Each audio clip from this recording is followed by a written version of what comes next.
Welcome back to Two Pretty Good Bad Men, an Alias Smith & Jones podcast. I'm 20-time Academy Award watcher Tabitha, and today we'll be taking a look at Season 2, Episode 4, Smiler with a Gun. This episode is very memorable for multiple reasons. Behind-the-scenes troubles aside, I believe that this is one of the best, if not the best episode of the show, and I'm so excited to finally get to talk about it. It was shot at the end of July and beginning of August 1971, and it aired on October 7th, 1971. The story was by Roy Huggins, and the teleplay was by Max Hodge. This is Max Hodge's one and only ASJ episode, which is too bad.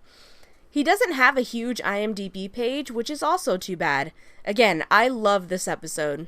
On the other hand, it's hard to know how much of the script was Hodge and how much was Huggins, since Huggins was a very hands-on guy. And I guess I could say that about all the episodes. Hodge was a television writer and producer. His first credit was for the short-lived show Valentine's Day. After that, he did 2 episodes of Dr. Kildare. He became an associate producer on The Girl from U.N.C.L.E., but only wrote 1 episode of that show. He wrote for Batman, Ironside, Mannix, The Bold Ones, The New Doctors. Finally, an episode of The Bold Ones that isn't The Lawyers. IMDb also says he was an uncredited writer on the original Night Stalker TV movie. And by that I mean Kolchak, the Night Stalker, just to clarify. He also did the stories for a short-lived Hanna-Barbera show called The Amazing Chan and the Chan Clan. I'm gonna go out on a limb here and guess that show has not aged well. Also, Jodie Foster did one of the voices. The returning director for this episode is Fernando Lamas. We remember him, right? He played Big Jim Santana and directed The Fifth Victim. Huggins insulted his directing skills. Well, he's 2 for 2 in my book. This is sadly his last ASJ episode. Thanks for the great episodes, Mr. Lamas. I truly love both of them. There are only 2 relevant guest stars this week, and one of them is Roger Davis as Danny Bilson. I want to wait to dive into his career until he actually becomes Hayes. For now, I'll just say that he was already the narrator for the opening credits, so he was familiar with the show and the people there. He was a friend of Pete's from before the show even began, back when they starred in The Young Country together, which was kind of a pseudo-pilot for ASJ. Our other guest star is Will Geer as Seth, and this guy, what a guy. He got a degree in botany and somehow ended up acting instead, but he loved plants his whole life. He liked to grow all the plants that were mentioned in the works of Shakespeare, and that is delightfully nerdy. I love it. Before he made it on Broadway, he toured with tent shows and riverboats. I'm sure that was tough, but it sounds very romantic. Like, I've seen Showboat, both of them. Geer did one-man performances as Walt Whitman and Mark Twain. That sounds really fun. In the 1950s, he ended up blacklisted because he refused to name names during the McCarthy hearings. Nothing but respect. During that time, he opened his own repertory theater in Topanga Canyon called Theatricum Botanicum. He used it as a safe haven for his fellow blacklisted actor friends. He was also very involved with liberal politics during his life. Again, nothing but respect. In 1964, he received a Tony nomination for Best Featured Actor in a Musical for the show 110 in the Shade, which was a musical version of The Rainmaker. He's probably best known today for playing Grandpa on The Waltons. I've never watched The Waltons. All I know about it is Big Family and John Boy. He did 2 episodes of Starsky and Hutch as the Commodore in the 2-parter where they go on the cruise. It was very cleverly titled Murder at Sea, Parts 1 and 2. He also played the prosecutor in the movie In Cold Blood. He had a small role in the Rock Hudson sci-fi horror movie Seconds. For television, he did the TV movies of The Crucible and Of Mice and Men. He guest starred on Bonanza, The Invaders, The Young Rebels, Columbo, and The Bold Ones, The Senator. Yay! Another different Bold Ones. Okay, fine, he also did The Bold Ones, The Lawyers. He was in The Scarecrow with Pete Duell. Remember the one with Gene Wilder that I've mentioned? And he passed away in 1978. And that's all we've got. This is a very intimate episode, so let's dive into it. There is no sneak peek again this week. Instead, we are shown the Stockton 4th of July celebration. Stockton is where the Barkley family lives, but if you're hoping for a Big Valley crossover, you're not gonna get it. There's a great meta bit where the band at the celebration are playing the ASJ theme song. I thought that was cute. There's men on stilts, balloons, the previously mentioned band, and a fast draw contest. The boys ride into town, and an older man named Seth tells them about the contest. Before Kid can say anything, Hayes tells him to forget about it. The contest is for amateurs. The boys tie up their horses and watch. Kid really wants to enter, but he's making an honest effort to hold back, and Hayes promises that he will not allow him to enter that contest. There's a sizable crowd waiting for the fast draw, and each contestant gets 5 tries. Kid watches with pain as one man fails to hit every single plate. He tries once again to ask Hayes if he can join. Kid, you don't actually need his permission, you know. Despite your nickname, you are actually an adult. The prize is $100, and he argues that's worth the risk, but Hayes instead suggests that they should just get the winner into a poker game. Oh, so you can show off, but Kid can't. I see how it is. A couple more guys try, and they do okay, but then a man named Danny Bilson walks forward and gives it a go. Danny Bilson will be the titular smiler with a gun, by the way. He hits 5 out of 5 plates, and that impresses even the Kid. He even says that he might have lost to him if he'd have tried. Hayes just hopes Danny isn't as good at poker. Cut to Danny winning the poker game. At his table are Hayes, Kid, and Seth. Seth offers them all a proposition. If they listen, he could get them $5,000 apiece. Seth thinks he can suss out a man's character by how they play poker. Oh, he's so very wrong. And he should have known that when Danny's first thought is they're gonna rob someone. No, Danny, that's not it.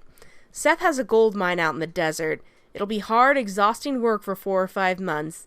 Danny's not really buying it, but Hayes is interested. And then all of a sudden, they're just out at this mine, and they've grown full beards. I'm not sure how they convinced Danny that this was legit, but he's there too. Our boys are so tired. They stop for 1 second to take a breath, and old Seth is like, "Move it, boys. You got time to lean, you got time to clean." They've been at it 12 hours a day, 7 days a week. Good God. $5,000 is not worth that. $5 million? Okay, then I'll give it my best shot, but fair warning for anyone wanting to hire me to work in their gold mine, I will probably die of an asthma attack very quickly. Little anecdote about this scene, Hayes and Kid are in their Henleys and Danny is shirtless. According to Roger Davis, Fernando Lamas had all 3 of them take their shirts off to decide which of the 3 should be shirtless for this scene, and when he inspected them, he said, "Guys, put your shirts back on. Roger's taken his off." This is both very funny and very insulting. I can attest to the fact that Pete and Ben look great without shirts on. So does Roger, don't get me wrong, but is there some reason why they couldn't all be shirtless? Because I think that's the solution that would have made me the happiest. You know, maybe Huggins was right about Lamas after all. That night, they weigh what they've mined so far. Seth calculates they've got about $5,000 overall, and that they've been there for about a month. Seth brought with him a big jug of whiskey, but they've agreed not to drink any of it until they hit 20K. You know, looking at the 4 of them, it occurs to me that they must really reek. So on and on they work, Danny half naked the whole time. On their lunch break one day, Kid is getting tired of eating beans. So they just brought beans with them? Okay, yeah, they definitely reek. Danny and Seth are more than happy to keep eating them, though. While they're chatting, a rattlesnake slithers up to them. Everyone but Kid freezes. He carefully reaches for his gun and shoots it. But the way it's edited, it looks like he missed and just scared it off. My husband was sure he missed it when we watched the episode together. I was too the first time, but everyone's reaction makes it clear that, no, he killed it. Danny's impressed and asks if that was a lucky shot or if he's just that good. Kid says he was just lucky.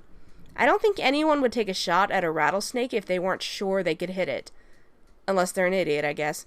Danny just smiles. He does that a lot, hence the title. Later, he grabs Kid's gun and inspects it. He questions him and Hayes some more. He wonders, if the Kid is so good, why didn't he enter the fast draw contest? He asks them to tell him who they really are since they're so far from civilization. Danny's like, "Come on, we're buddies, we're partners, you can tell me." The boys stick to their aliases. Danny still guesses that they must be wanted for something. Before the conversation can go any further, Seth gives them the news that they've hit the 20,000 mark. Cut to the 4 of them getting trashed out of their minds on whiskey. Okay, the 3 of them. Danny's not getting drunk. They can't really see it, but the audience sees that he's not drinking. He's just pretending. Also really gross that they're all just drinking out of the same jug. Hayes, Kid, and Seth finally pass out. The next morning, Hayes is the first one to drag himself up. He goes outside to splash some water on his face, and it takes him a beat to realize that Danny, the gold, the horses, and the food and water are gone. Yup, Danny has left them for dead. He urgently wakes the other two and tells them what happened. They wait until nightfall, and Seth can't believe that Danny, who was always smiling, would do something like this. Hayes picks up the jug, and Kid very stupidly asks what he's doing with it, and says he never wants to see that jug again. What do you think he's doing with the jug, Kid? I'll give you 3 guesses. He's gonna fill it with water, you dum-dum. Danny took your canteens. You need water if you want to survive. Seth doesn't think they can make it if they try to leave, but Kid says they can't stay where they are with no food. Okay, hear me out. They have shelter, and they have running water where they are. Couldn't Seth and maybe Kid stay while Hayes leaves on his own? That way, A, he wouldn't have to share the water, it would last longer, and B, Kid could probably kill more snakes and lizards or something that they could eat while they wait for Hayes. But they're not listening to me. They're all gonna try and make it, traveling only at night because it's too hot during the day. Poor Seth, he really doesn't think they'll make it. Kid insists that they will because he is going to have his revenge on Danny. We see some stock footage of a coyote that I swear we've seen in another episode, I just can't remember which one. It's still a pretty bad day for night, though. And there's a lizard right there! See, they'd have food if the 2 of them stayed behind. They show us a long, tragic montage of the 3 of them traveling, and at some point, I guess they give up their traveling by night idea, because it is definitely daytime now. There's a big dust storm, maybe that's why they had to move, but then they just, seek shelter, but shouldn't they have already been sleeping by shelter? Whatever. The boys are truly being wonderful through this. They're helping Seth as much as possible. They're encouraging him, helping him walk, and giving him more water. He keeps telling them that he's not going to make it, but they assure him that it'll be okay and that he will. Bless their hearts. Seth is starting to lose it. He first tells them that they should leave him, but they won't have any of that. Then he forgets that the water is gone and tells them that they stole his water. It's so sad because he just sounds so broken when he says, "You stole my water. You're just like that other one." And then he starts crying. They help him regain his wits for the time being and decide to just rest some more. They sleep right through the night, and when Hayes and Kid wake up in the morning, Seth is gone. They go and search for him, but he's already dead. Kid said he must have been trying to get away so they would leave him behind. Maybe. They have no real way of knowing that. He could have just become disoriented again and wandered off in confusion. In an earlier draft of the script, Seth shoots himself so that his intentions are more clear that they should go on without him, but I don't know, maybe they thought that was too dark. The boys keep traveling by daylight this time. I don't know if that means they've pretty much given up, or if they're so desperate to get out of that desert that they'll just keep pushing until it kills them. They're traveling in silence, too. We've never seen them this low. Soon they start staggering and trying to hold each other up, but they just can't, and they collapse. But then the kid hears something. Hayes thinks it's his imagination, but Kid scrambles towards the sound anyway. It's water! A very tiny water hole that barely has a stream to it. It looks filthy, but they dive in with laughter and drink and splash each other anyway. And I get it, who on earth wouldn't in that situation? But I also feel like that water would make them very sick. Hayes looks up and shouts a thank you to God. This is the only time anything like that happens. It's like that one episode of Due South where Frasier goes to confession, even though there's nothing to suggest before or after that he's a Christian. Anyway, suddenly they're back in civilization. I guess that water must have been real close to a town. They shave, for the most part. Kid keeps a mustache, and it looks terrible. It's not as bad as David Soul's mustache in the last season of Starsky and Hutch, but it's still not great. He says it's a reminder that he won't be the same until he gets things settled with Danny. Hayes is, openly disgusted by it. It's pretty funny. Now they set about tracking Danny from town to town. Eventually they meet a saloon girl named Lorene who has met Danny. She says she doesn't know which of them is better looking. Honey, it is an age-old question. Although with the mustache, it's gotta be Hayes. They tell her they need to find him because a friend of his died and they want to give him the message. I like how Kid describes Danny as he, quotes, smiles a lot. They really do focus on the smiling thing, and if they didn't bring it up so much, I'm not sure I would have noticed, honestly. She's reluctant to talk to them because they may be lawmen, but they charm her and she trusts them enough to tell them that he's in a town called Matherville, about 100 miles south. I love this next shot. It starts out with Danny in a saloon with his arms around two women, and then the camera pans back to see Hayes and the kid in the foreground, not facing him, but knowing he's there, and Danny kind of fades into the background, but you can still see him. Hayes knows how angry the kid is and asks if he's willing to get himself hanged just to get even. Kid says he doesn't know. Hayes tells him that there's nothing they can do to avenge Seth. They'll just have to settle for the money. And if you watch the background, you can see Danny spot them and his smile drops. But he pastes it back on when he approaches them. Boy, is this an awkward reunion. Danny's seriously just like, hi. So, what do we do? They go to a private table in the back and they tell him they want the whole $20,000 in return for not turning him into the police. But this just confirms Danny's suspicion that they're wanted men, because if they weren't, they would have gotten the sheriff right away. Hayes says they didn't involve the law because they want the money now. Danny doesn't have it because the saloon they're in, he bought it, along with the hotel attached to it. In cash, he only has about $500, and he offers them that, and if they keep giving him trouble, then he'll go to the sheriff. Hayes says if he bought the place, then he can sell it too. They tell him he has 1 week. Danny thinks they're bluffing, but Hayes thinks Danny's bluffing. Story about this scene.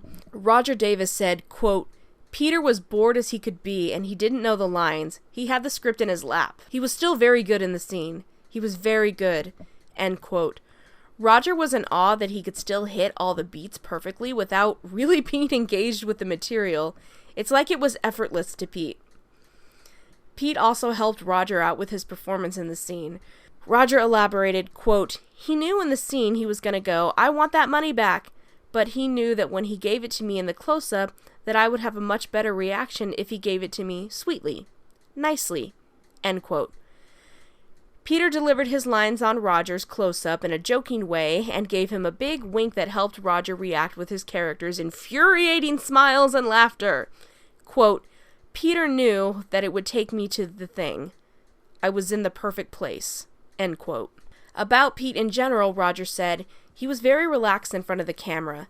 Pete could be on set with anyone and he'd pull it out perfectly every time. He could play up against a welcome mat and you'd sit back and go, wow. He was good no matter what. Of course, he'd had some success too, but that doesn't automatically make you comfortable in front of the camera. We never had a crossword or anything that was other than positive. And I always found him, I thought personally, helpful, positive, relaxed, never egotistical, a rather guileless kind of a person. End quote. Okay, I'm going to take a deep breath before I continue because I might cry. Moving on. Back at the hotel, Kid is fuming over Danny murdering Seth. He doesn't even care about the money. Hayes tries to calm him down, and we're back to their roles of the kids feeling things more deeply and acting based on his emotions, whereas Hayes can step back from his emotions and think more practically. He says that Danny's right. He doesn't know for sure he's right, but he is, and he's willing to bet on it. He tells the kid if Danny calls their bluff, then that's it. They'll have to leave town empty-handed, and Danny will get away with everything. Back at Danny's saloon, there's a pissed-off customer claiming that the dealers are cheats. Danny gets into an argument with the man and throws the guy out, and I mean bodily throws him out. He also keeps calling the guy Kid, too, which is weird for me. Hayes and Kid witness this, and Danny says that they should protect their investment, and that if anything happens to him, they're out $20,000. Kid thinks that might be worth it. The guys are back in their room, and Hayes said there's only 1 day left. So, what have they been doing all week, I wonder? Kid is loading his gun. I think he already knows how this is playing out. He just won't say it out loud because he doesn't want Hayes to stop him. On the street, they hear the gambler who Danny threw out of his place call him out. He tells Danny he wants his money back, and he can't stop him unless he wants to shoot him. Danny is so not intimidated. He smiles and warns the guy not to try it. The guy tries it, and Danny easily shoots him dead. As a crowd gathers, Danny casually walks away. The sheriff also witnessed the shooting, like he just stood there and watched and didn't try and stop it or anything. Hayes and Kid follow Danny into his place and once again demand their money. He hands them the original $500 he offered them. Kid throws the cash back in his face, and Hayes holds him back before he can do anything else. Danny's like, well, that's too bad. That's all you're getting. I'm calling your bluff.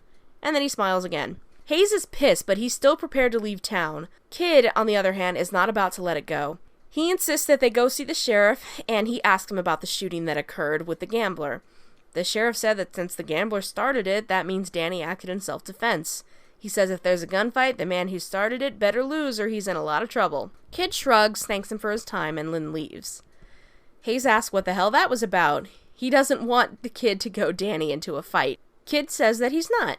But then Hayes goes back to Danny's place and tells him that they're leaving town.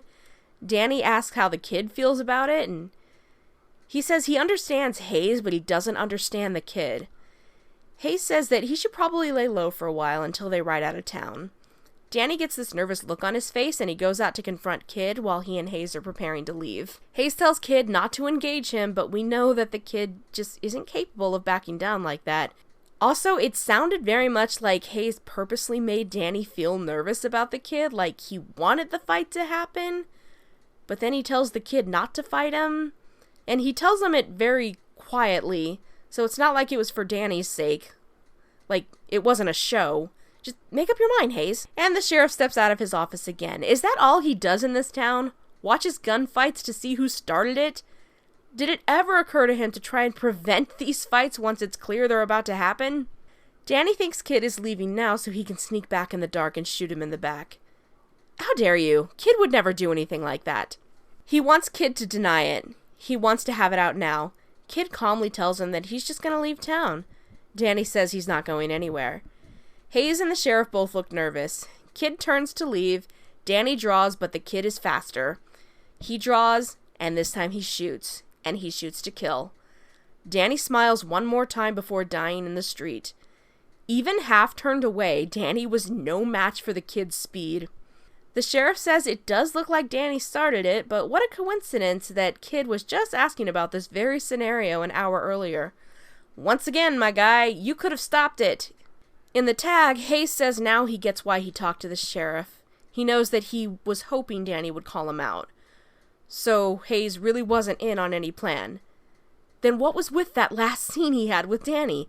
Why would he imply the kid is gonna kill him if he didn't actually want the two of them to fight? Or didn't think the kid wanted to fight him? Was he honestly just warning him to steer clear of the kid? Because if so, he really should have known better. Kid said he only had a hunch that Danny would draw on him. Not a hope. The end. Anyway, this episode is fantastic. It's definitely the darkest episode we've had so far. Watching them struggle to survive in the desert and seeing poor old Seth succumb is truly heartbreaking. Danny's a great villain, and Roger Davis plays him to perfection. And of course, it's significant that Danny is the only person that Kid ever kills on the show. I think he wanted the showdown to happen the whole time. He was willing to settle for getting the money back because that's what Hayes wanted, but that wasn't enough for him. And once it was clear Danny wasn't giving the money back, he was still going to make him pay for killing Seth. Kid is accurate. He could have just winged Danny or shot the gun out of his hand, but he didn't. That's a really big deal for this show and for this character. I also like that this is something Kid was going to do on his own. He wasn't going to consult Hayes about it, he wasn't going to ask his permission, and he wasn't going to let him stop him. The line of the episode goes to the kid. Right at the end when they're in the standoff and Danny tells him he's not going anywhere, Kid calmly says, "Well, I can't stand here all day, Danny." It made me chuckle. And yes, the episode goes to the kid too. It was just such a strong episode for him. His sense of justice simply could not let Danny get away with everything he did to them. And really, he only thought of Seth, not himself or the money. If you only watch one episode of this show, it should be this one. Next time on Alias, Smith & Jones, the boys are taken in by a nice family, but will their real identities get them into trouble? Research for this podcast comes mainly from the wonderful book Alias, Smith & Jones, The Story of Two Pretty Good Bad Men, by Sandra K. Segala and Joanne M. Bagwell. Thanks for listening.